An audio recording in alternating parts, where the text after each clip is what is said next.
So far here in Boise, more people have died in police shootings than have been killed in homicides.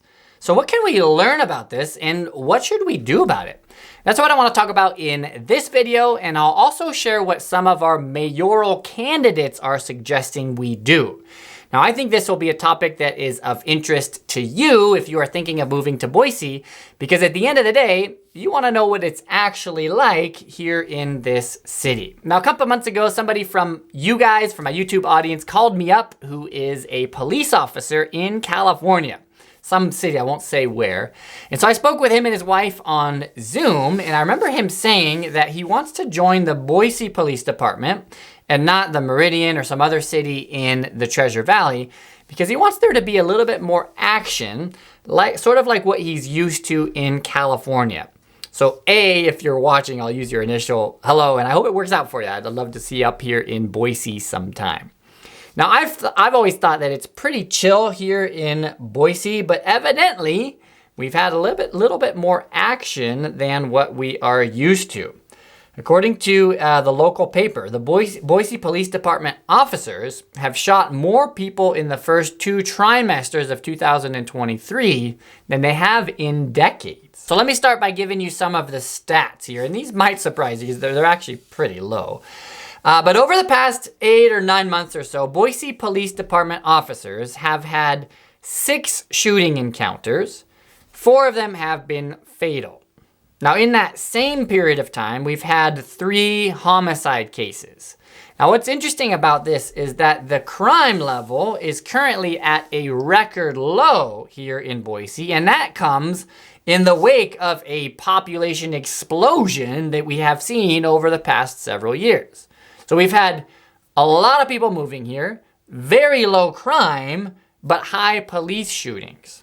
So what should we make of this? Now, I think that there's something very interesting that we can learn from these statistics. If you wanted to make the case that the police is corrupt here in Boise and in the United States in general, there's systemic violence, here's what the headline would be. Let me make up a headline for you, that's something that I would expect to see in the New York Times. More police shootings here in Boise this year than homicides. And here's how the first few lines of the article would read. In the wake of a population explosion and record low crime, Boise police have shot more people than criminals. Is this yet another example of systemic violence in the police force? Now, when it's phrased that way, it actually looks pretty bad. And somebody could twist the situation here to make the argument that what we need to do is actually abolish the police. The police are shooting too many people, so we need to do away with the police. Now, thankfully, that's not what anybody is advocating here in Idaho. Boise is not Chicago. But that is what some people have been advocating in the United States. Here's a headline that I found from a couple years ago in the New York Times. Yes, we literally mean abolish the police. Now, that's about the dumbest solution. If you're in trouble, who are you gonna call? It's the police. Obviously, we can't slash the police department.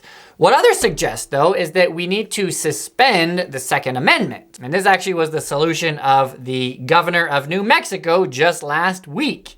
If you'll remember, there was a series of violent crimes in Albuquerque, and so the governor issued an emergency public health order, making it illegal to carry a gun in public places, both open or concealed, and even if you have a permit, it's illegal to do that. And in her words, she says that if you declare an emergency, she has the power to do that. If there's an emergency, and I've declared an emergency for a temporary amount of time, I can invoke additional powers. No constitutional right, in my view, including my oath, is intended to be absolute. There are restrictions on free speech. There are restrictions on my freedoms. Now that's crazy, and everybody knows that.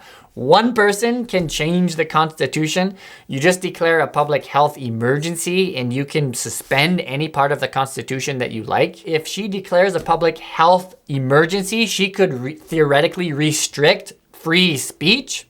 Crazy. That's why a federal judge just yesterday or the day before actually blocked the governor's suspension of the gun rights there in New Mexico until it awaits further hearing. Hey, if you're liking this video so far, tap the like button. That'll help this video to go out to more people like you. Thanks. Thankfully, that would never fly here, but another solution might be that we need more gun control. And that's the classic explanation. Every time there's a shooting, it's gun control, gun control, gun control.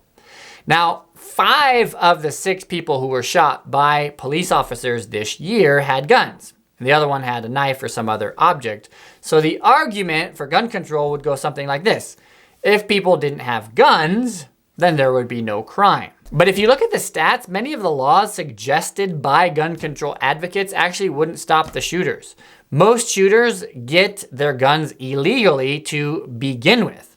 Now, I'm not against restricting bad people from getting guns. I think bad people shouldn't get guns. The problem with gun control, though, is that nearly all gun control restricts good people from getting guns, and that goes against what the Constitution says. So thank goodness none of those non-starter policies have been advocated by people here in Idaho. But here's what some of our mayor candidates have suggested.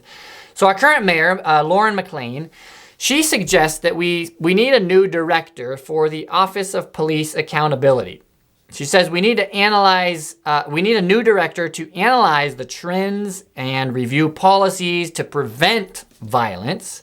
So in other words, she's saying we just need a little bit more bureaucracy. We need more accountability in the police department. Mike Masterson, who probably is going to be her biggest challenger, says that mental health and substance abuse might be to blame. I thought it was interesting because he actually is the former police chief of the city of Boise, and I think there's something to what he's saying. Over the past several years, we basically have had open borders between Mexico and the United States. And in that amount of time, we have seen a massive amount of illegal drugs flow into our country. And we've seen substance abuse spike here in the Treasure Valley as well.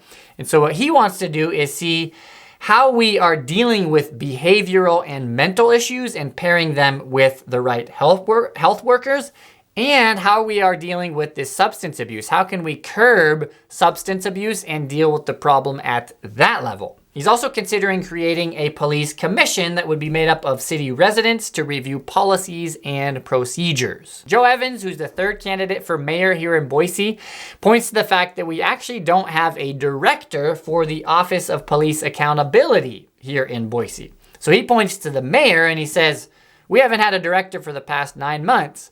We need more police oversight. If we would have had a director, then possibly we would have had fewer police shootings this year. Now, he also suggests that we pare down the police force and cut some of the department and use some of the money to train the officers who remain. Now, personally, I think all of those suggestions from our mayor candidates are okay. I'm all about accountability. Yeah, let's have greater police accountability. Anything left unchecked is ultimately setting itself up for corruption and abuse. Yeah, let's have better training. Let's get the officers more de-escalation training. Let's look at the substance abuse and how we can help with mental health. But an important point that I think is often overlooked, and I don't hear a lot of people talking about, is we need to change the culture of violence that's pervasive in our society. I spent 15 years in Israel, and there's a lot of guns in Israel. I used to joke around and say that, Israel's the only country in the world where you can hitchhike with an M16 and still get picked up. There's a lot of guns there. But how many examples are there of an Israeli taking a gun and going into an Israeli school and shooting children? None. It doesn't happen. It's not part of the culture. They're trained to use guns properly. It's not part of the culture. And I think that's what we need to focus on here. In the 1970s, there were anti-littering campaigns. Why not do the same today? Let's have nationwide and citywide campaigns that disparage violence. Let's have videos, billboards, and all the other tools at our disposal to discourage the use of violence. Let's get Hollywood involved. Let's have them stop making movies with gangsters waving around guns and glorifying violence. I think that could have a huge impact on our society.